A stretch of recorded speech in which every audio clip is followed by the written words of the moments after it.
오늘 창세기 15장 1절에서 17절 말씀을 가지고 온전한 내려놓음이란 주제를 가지고 은혜의 귀한 말씀을 나누길 원합니다.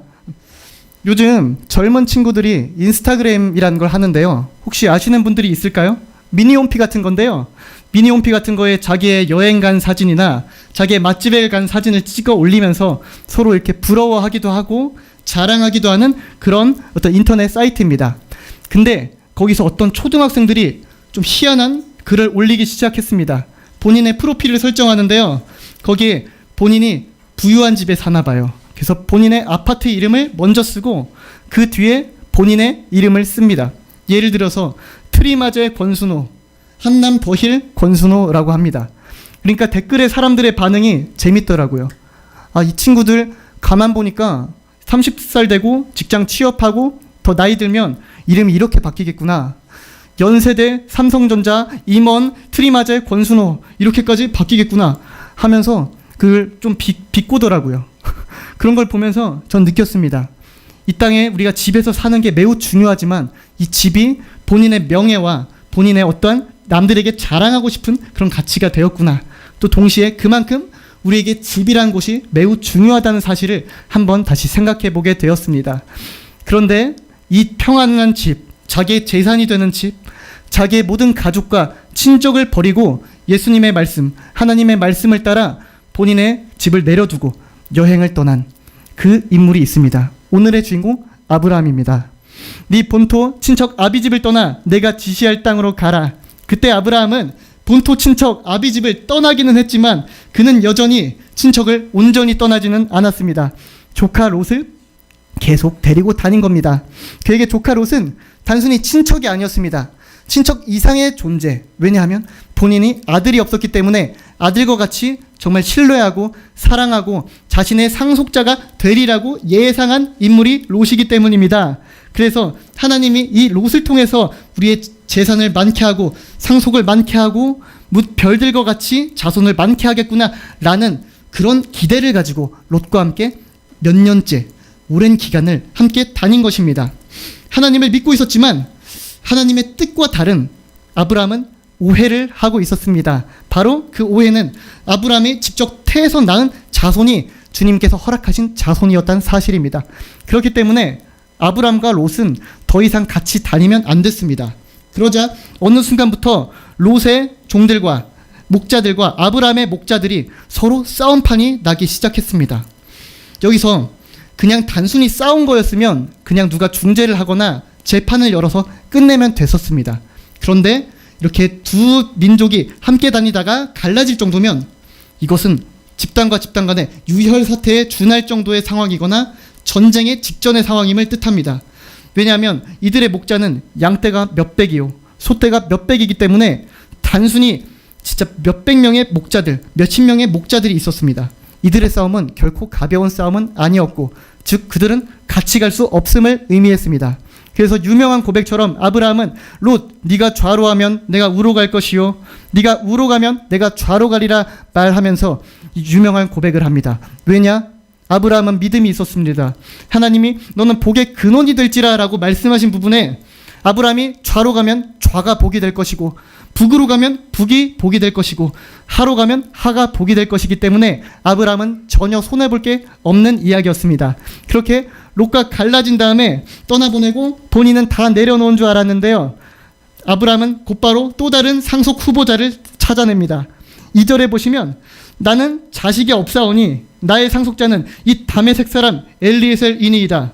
본인의 종이었던 엘리에셀을 통해서 하나님이 수많은 자손을 주시지 않을까 또 다른 기대를 걸기 시작한 겁니다. 아브라함의 종 엘리에셀의 이름의 뜻은요, 하나님은 나의 도움이시다 라는 뜻입니다.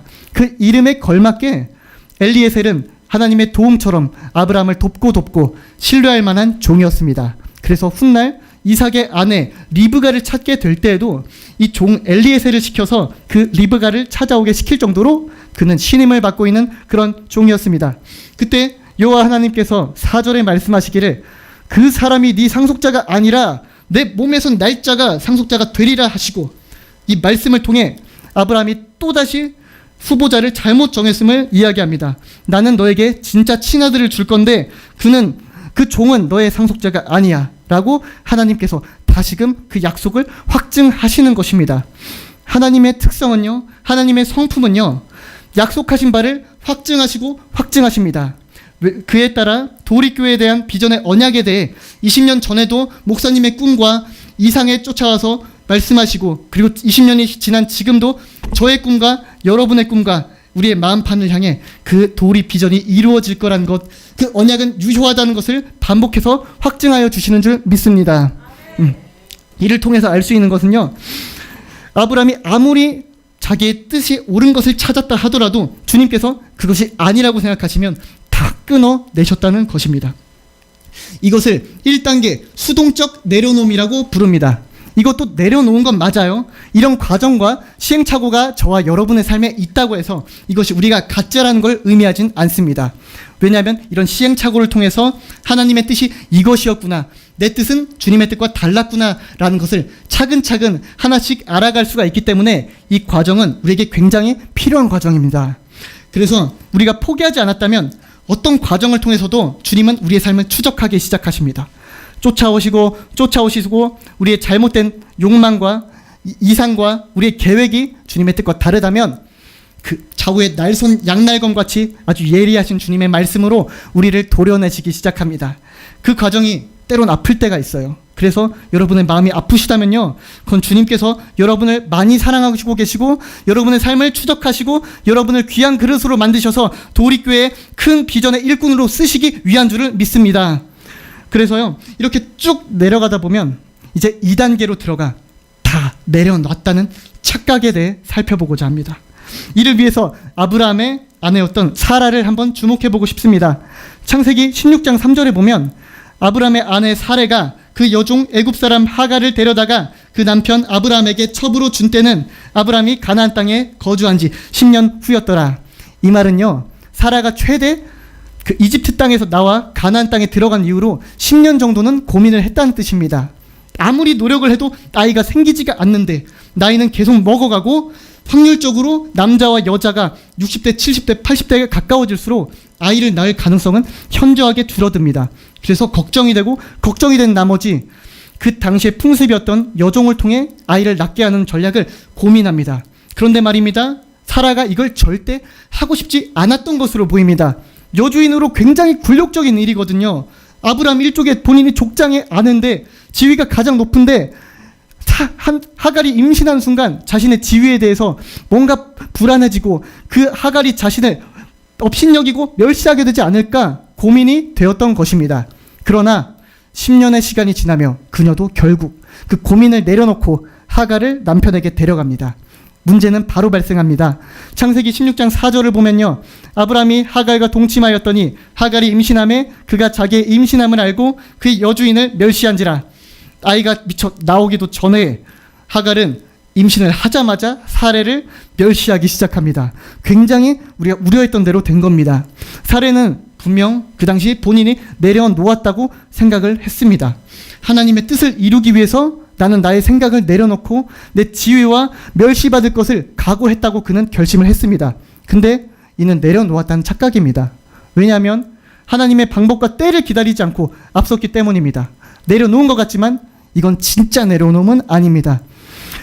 그렇습니다. 결단은 중요하지만 우리는 방향이 더 중요합니다. 속도가 중요하지만 속도보다는 방향이 더 중요합니다. 지난주에 청년부에서 한우천국이라는 곳에 식사를 하러 갔습니다. 차 3대가 움직였는데요. 2대에는 형차, 누나차가 있고 한 대는 제 차가 있었습니다. 형차랑 누나차는 제때 10분, 15분 만에 한우천국에 도착했는데요. 제 차는 웬일인지 도착을 하지 않는 겁니다. 뭐야, 순우 왜 이렇게 안 도착해? 전화 좀 한번 걸어봐. 찾는데 저는 사실 도착을 했거든요. 어디냐면 전혀 다른 곳에 있었던 한우천국에 도착한 것입니다. 아니, 한우천국이 맞는데 옆에 리버호텔이 있었어요. 전 당연히 여기가 맞는 줄 알았고 리버호텔에 땅밟기를 하면서 주님께서 이 땅을 우리에게 주시려나 보다 하면서 혼자 착각을 하고 있었던 것입니다. 때로 우리는 주님의 뜻이 이것이겠거니 착각을 할 때가 있는데요. 그 방향을 너무 속단하지 않으시길 바랍니다. 끝없이 검증하고 분별하는 과정은 우리에게 중요해요. 방향이 속도보다 중요하기 때문입니다. 이것을 분별하기 위해서는요, 어떤 물병이 있는데 여기에 흙탕물이 가득 찼다 생각하시면 돼요. 흙탕물이 있으면 시간이 지날수록 이 흙탕은 내려갑니다. 그 위에는 맑은 물이 떠 있게 되죠. 이와 마찬가지로 우리의 생각도 기다리고 주님께 분별을 요청하고 주님께 묻다 보면 어느샌가 주님의 뜻과 나의 뜻이 다른 지점을 살며시 발견해 갈 수 있는 줄 믿습니다. 그래서 때론 기다리셔야 해요. 응답이 더디십니까? 그러면 분별을 하시기 바랍니다. 간혹 기도하다가 답답하십니까? 그때 더 기도로 나아가시길 바랍니다. 그러면서 주님의 뜻이 무엇인지 하나부터 열까지 차근차근 조급하지 않게 우리가 찾아가야 할 줄로 믿습니다. 이제는요, 3단계 온전한 내려놓음을 우리가 찾아보기 원합니다.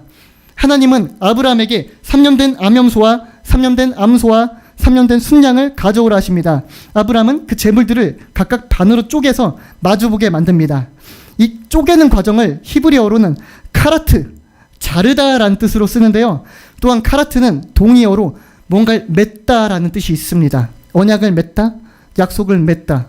즉 이것은 언약식의 과정으로서 가축을 잘라내는 것과 동시에 그 잘라낸 가축 사이로 언약하는 두 사람이 함께 행진하며 걸어갈 때 그것이 언약이 체결됨을 뜻합니다. 즉 이 언약을 깨트리는 사람은 이 재물과 같이 우리가 갈라지리라 라는 때론 잔인하고 무서운 언약의 방식인 것입니다. 근데 예상과도 다르게 하나님은 그냥 아브라함을 잠재워 버립니다. 깊은 잠. 이것은요, 혹시 수술해보신 적 있으십니까? 수술하면 수면 마취나 전신 마취를 하죠. 그때처럼 깊은 잠, 깨어날 수 없는 잠이라고 하는데 하나님은 아브라함을 이런 깊은 잠에 쫙 잠재우신 것입니다. 그리고 미래에 어떤 일이 있을지, 흑암이 덮쳐질지, 어떤 일이 벌어질지를 미리 알려주시는 것입니다. 그리고 아브라함이 자는 동안 주님은 무엇을 하십니까? 15장 17절입니다. 해가 져서 어두울 때 연기나는 화로가 보이며 타는 횃불이 쪼갠 고개 사이로 지나더라. 불이신 하나님께서요, 소멸하시는 불이신 하나님께서 고기 사이로 스스로 지나가시며 홀로 언약을 체결하신 것입니다. 원래대로라면 아브라함과 하나님께서 함께 지나가야 하지만 하나님은 아브라함을 재워놓고 스스로 혼자 그 언약을 체결하신 것입니다. 이것은요, 무슨 뜻이냐면 아브라함, 너는 이 약속을 지킬 수 없어. 너는 스스로는 이 언약을 완성시킬 수 없어. 하지만 나 여호와가 나의 열심으로 네 이후에 있을 400년 이후에 있을 이스라엘 백성까지 이집트 땅에서 이끌어내고 그 이집트 이스라엘 백성들을 통해 나의 영원한 나라 예루살렘 그 왕국을 세우리라 라고 말씀하신 것과 같습니다. 이토록 때로는요 말입니다, 우리가 역설적으로 스스로 내려놓을 수가 없습니다. 굉장히 역설적입니다. 처음부터 우린 어떻게 하면 내려놓을 수 있는지, 어떻게 하면 힘을 줘서 우리가 자유로워질 수 있는지를 얘기하려는 듯 했지만 절대 아닙니다. 우리 자아에 내려놓으려고 씨름을 분명 하지만 스스로 내려놓을 수가 없다는 사실을 절망 가운데 표절이게 체험한 사람만이 주님의 내려놓음을 진정으로 경험할 수 있는 줄 믿습니다. 그래서 내 힘으로 내 자아를 죽이고 내 힘으로 의로워진다는 것은 저 이방 종교들에서나 하는 것이고요, 그것의 끝에는 예수님은 없습니다. 그런데 우리는요, 우리 힘으로 할 수 없기 때문에 씨름을 하면서 끝내 예수님께 이 문제를 가져갑니다. 오호라, 나는 공고한 자로다. 이 사망의 몸에서 누가 나를 건져내리라 하고 절규하는 사람들을 통해 주님께서는 진정한 자유로움, 진정한 해방, 진짜 내려놓는 단계까지 이끄시는 것입니다. 무겁고 짐진 자들아 내게로 나아오라, 내가 너희를 쉬게 하리라 하신 예수님께 나아가시는 저와 여러분 되시길 바랍니다. 그 주님 앞에 내려놓는다는 것은요, 사실 예수님으로 채우는 것을 뜻합니다. 이것도 역설적입니다. 우리는 내려놓는다 생각했는데 사실은 주님으로 채워야 합니다. 이것을 비유로 말해볼까요? 여기 컵에 콜라가 가득 차 있습니다. 근데 이 콜라에다 오렌지 주스를 부으려면 어떻게 해야 되죠? 이 컵을 비워버리면 되잖아요. 근데 한 가지 조건, 이 컵을 잡으면 안 돼요. 다른 건 다 잡아도 되는데 콜라 컵만 잡으면 안 돼요. 어떻게 해야 됩니까? 그냥 그 위에 오렌지 주스를 냅다 부어버리는 거예요. 오렌지 주스를 계속 붓다 보면 처음에는 콜라랑 주스랑 뒤섞여서 뭐 알 수 없는 상태가 돼요. 이걸 마실 수도 없어요. 너무나 맛이 없고. 근데 그 순간 멈추지 않고 계속 붓다 보면 결국에 둘이 함께 흘러 넘치면서 그 안에 오렌지 주스만이 남게 되는 것입니다. 이것이 무엇일까요? 콜라는요, 우리의 옛 자아, 우리의 뜻, 내 생각을 의미합니다. 오렌지 주스는요, 예수보혈 주스를 의미합니다. 사단들이 매우 좋아서 먹으면 죽으려고 하는 그 예수보혈 주스입니다. 그래서 성령님을 음해하기도 하는데 이것을 우리가 마시다 보면 성령으로 채우다 보면 어느 순간 내 뜻이 빠져나가요. 그것이 진정한 내려놓음입니다. 이것이 요한복음 15장 5절에서 말씀하신 예수님의 비유와 명확히 일치합니다. 나는 포도나무고 너희는 가지라. 그가 내 안에 내가 그 안에 있으면 그가 열매를 많이 맺나니 너희가 나를 떠나서는 아무것도 할 수 없느니라. 아멘. 우리 예수님이 우리 안에 붙어 있으면, 우리가 예수님 안에 붙어 있으면 그 생명으로 말미암아, 그 능력으로 말미암아 병들이 치유되고 먼저 내 자아가 깨끗해지고 해방이 이루어지고 내 아픔과 상처와 슬픔이 해결되고 더 나아가 주변에 있는 아프고 지친 영혼들을 향해 예수님의 보혈과 예수님의 능력을 흘려보낼 수 있는 우리는 가지가 되는 것입니다. 여러분들 가지 되시기를 축복합니다. 여러분은 예수님께 붙어있기를 축복합니다. 그래서 반드시 우리가 예수님의 옷자락을 붙들고 쫓아가야 되는 줄 믿습니다. 분명 예수님께서 해주시지만 내려놓기 위해 씨름도 필요합니다. 우리가 피 흘리기까지 씨름할 때 그때야 예수님께서 부어주시고 자유케 하여 주시는 것이죠. 저는요 몸부림을 쳤던 순간을 기억합니다. 이곳에 서 있는 저는요 고등학교 때 한때 담배 중독자였습니다. 저는요 알코올 중독자였어요.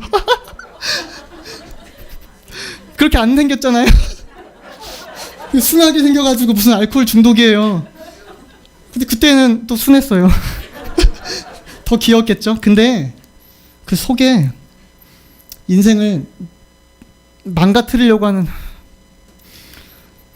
그런 악한 마음이 있었던 거예요. 귀신의 뜻일 수도 있고 제가 동의한 거니까요. 제 인생을 망가뜨리길 원했어요. 죄를 짓고 쾌락을 얻는 게 중요했지 내가 뭐 대학 가고 물론 가고 싶었긴 했는데 내가 잘 되고 그게 아니게 오늘 하루 친구들과 어떻게 재밌게 놀 수 있을까? 오늘 하루 친구들과 어떻게 내 쾌락을 채우면서 갈 수 있을까? 그게 내 고민이었습니다.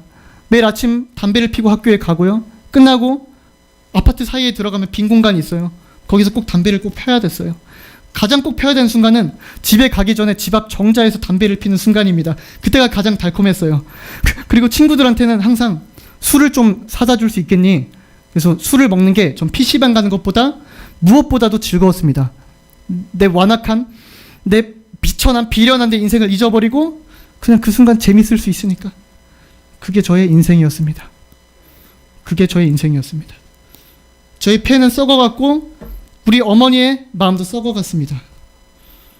어머니는 현재 어머니는 그때 매일 눈물로 기도를 하셨습니다. 새벽 예배마다 수노회를 위해서 기도하면서 정작 제 앞에서는 너 이거 하지 말아라, 술 마시지 말아라, 담배 피지 말아라 이런 말씀을 하시지 않았습니다. 그저 눈물로 기도만 했고 제 인생에 관여하지 않으셨습니다. 그녀는요 무엇을 한 것이냐면 아브라함이 이삭을 제단 위에 올려놓듯 본인의 아들을 주님께 올려놓은 것입니다. 그분은 내려놓으신 거예요. 그러면서 오랜 시간이 지난 이후 21살 전 주님을 만났습니다. 이곳에 계신 여러분 혹시 자녀분들이 변화되지 않을까 걱정되는 부분이 있으십니까? 내 자녀는 언제 예수님을 만나서 귀한 종이 되어서 고아와 과부를 섬기고 복음을 전하다가 끝내 죽을 그런 귀한 종이 될 수 있을까? 이렇게 고민하시는 분들이 계십니까? 저를 보십시오. 저는 용서받지 못할 인물이었습니다. 저는 이곳에 올라올 때마다 이런 생각을 합니다. 주님, 그냥 저를 끌어내리시죠. 왜 여기까지 올리셨습니까? 저를 끌어내리셨어야죠. 제가 어떤 죄를 지었는지 알면 이곳에 있는 모든 분들은 저를 그대로 봐주지 못합니다. 그냥 저는 끌어내려졌어야 하는 그런 사람입니다. 주님, 어떻게 날 이곳까지 세우셨습니까? 합니다. 이런 저를 바꾸셨다면 여러분의 자녀들 반드시 변화될 수 있을 줄 믿습니다. 여러분 희망을 거십시오. 아브라함이 이삭을 제단 위에 바친 것처럼 여러분의 자녀를 제단 위에 올리십시오. 그들을 향한 주님의 뜻이 있습니다. 그들을 아무도 포기해서는 안 됩니다. 제일 포기하지 말아야 할 분은 어머니, 아버지 되신 여러분이신 줄 믿습니다. 끝까지 믿음으로 씨름하시고 기도하시다 보면 그 자녀들을 주님께서 바라보시고 수많은 매일매일의 경책과 사랑으로 그를 끝내 변화시키고 하실 것입니다. 우리의 방법은 내려놓는 것뿐입니다. 그 내려놓음은 능동적입니다. 가만히 있진 않죠.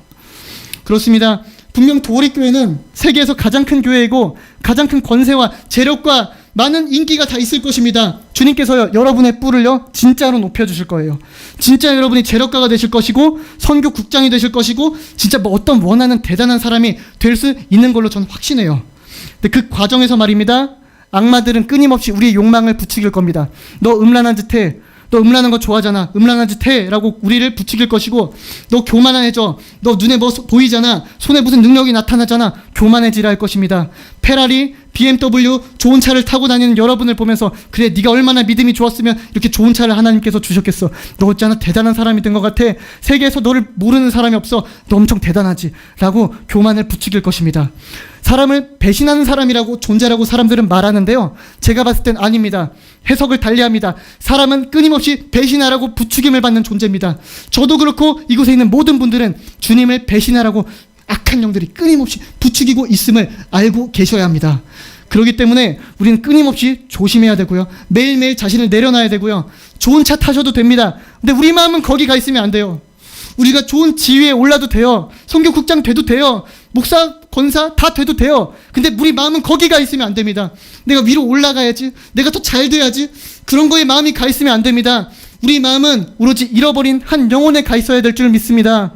그리고 예수님을 어떻게든 닮아야지, 예수님께 어떻게든 순종해야지 라는 마음으로, 두렵고 떨리는 마음으로 매일 본인의 구원을 확증하셔야만 합니다. 그런 사람만이 믿음의 길을 끝까지 완주할 수 있습니다. 너무 안타까운 사실은요, 믿음의 길을 시작한 사람은 많으나 완주한 사람은 적습니다. 우리 가운데 많은 사람들이 도우리교회 비전과 즉 하나님의 뜻에 참여했으나 끝맺는 사람은 적습니다. 청한 사람은 많으나 택함받는 사람은 적다. 이것이 이 시대가 당면한, 전 세대가 당면한, 앞으로도 당면할 우리에게 있는 가장 어려운 과제 중에 하나입니다. 어리다고 해서 완전한 것도 아니고요, 나이가 많다고 해서 다 내려놓은 것도 아닙니다. 우린 똑같습니다. 죽을 때까지 이 과정은 반복되고 유혹도 반복되기 때문입니다. 여러분, 하나님 손에 어떤 들려진 복이든 있어도 상관없고 없어도 상관없으시길 바랍니다. 부에 처할 줄도 알고, 가난에 처할 줄도 알고, 배부를 줄도 알고, 가난한 줄도 알고, 인기가 많을 줄도 알고, 인기가 없을 줄을 또 처할 줄 알아야 합니다. 오로지 나는 죽고 예수 그리스도가 사는 삶, 이것이 우리의 목표인 줄 믿습니다. 예수 그리스도란 나무에 우리가 가지가 되어서 붙어 있다면, 주님께서 우리 삶을 지배하시기만 한다면, 어떤 욕망이 와도, 어떤 위기가 와도, 어떤 귀신이 우리를 넘어뜨리려고 해도 절대 우리가 넘어지지 않게 될 것을 저는 확신합니다. 예수님, 우리를 다스리소서. 이 시간 우리에 있는 전 성도들과 저의 영혼을 100% 다스려 주시옵소서. 지금까지 살펴본 아브라함은 실수를 많이 했습니다. 주님의 뜻보다 앞서기도 했고요, 하갈을 통해 난 이스마엘에게 기대를 걸고, 또 다른 엘리에셀을 종에게 기대를 걸고, 또 다른 롯 친척에게 기대를 걸었습니다. 하지만 주님께서는 결코 그들이 너의 자손은 아니란다. 내가 너에게 약속할 아들은 너의 태에서 나온 진정한 복 중의 복, 천만배 축복이니라 말씀하셨고, 끝내 그 약속을 이루시사 이삭을 낳고, 아브라함은 그 주님과의 동행의 여정의 끝에 결국에는 이삭을 제단에 올려드리는 믿음의 굳건한 선배가 되셨습니다. 그러면요, 우리도요, 아직 내려놓지 못한 것이 있습니까? 자녀를 혹시 내려놓지 못합니까? 아니면 출세, 권력, 나 남들한테 인정받아야지, 인기 있어야지, 내가 돈은 꼭 가져봐야지, 꼭 저 좋은 차는 타봐야지 라는 그런 열망이 있습니까? 이기심, 음란함, 교만함, 해결하지 못하고 반복되는 죄가 있습니까? 누구든지 이웃을 사랑하지 못하고 미워하게 되는 그런 어려운 마음들이 있습니까? 이 자리에서 예수 그리스도의 이름으로 다 끊어지기를 축복합니다. 다 내려놓으려고 여러분이 결단할 때 진짜 내려놓아지고 진짜 사랑으로 나아갈 수 있게 되기를 바랍니다. 왜냐면요, 우리가 정말 선녀와 나무꾼 얘기처럼 선녀에게 옷을 줘버리면 선녀는 떠나가요. 뭐냐면 우리가 아직 돈과 명예, 권력에 휩싸여 있을 때 그걸 줘버리잖아요. 그럼 우리는 세상으로 가고 싶을 거예요. 그렇기 때문에 주님은 기다리고 우리의 믿음을 단련시키는 것을 먼저 하십니다. 먼저 우리가 그릇으로 준비되길 축복합니다.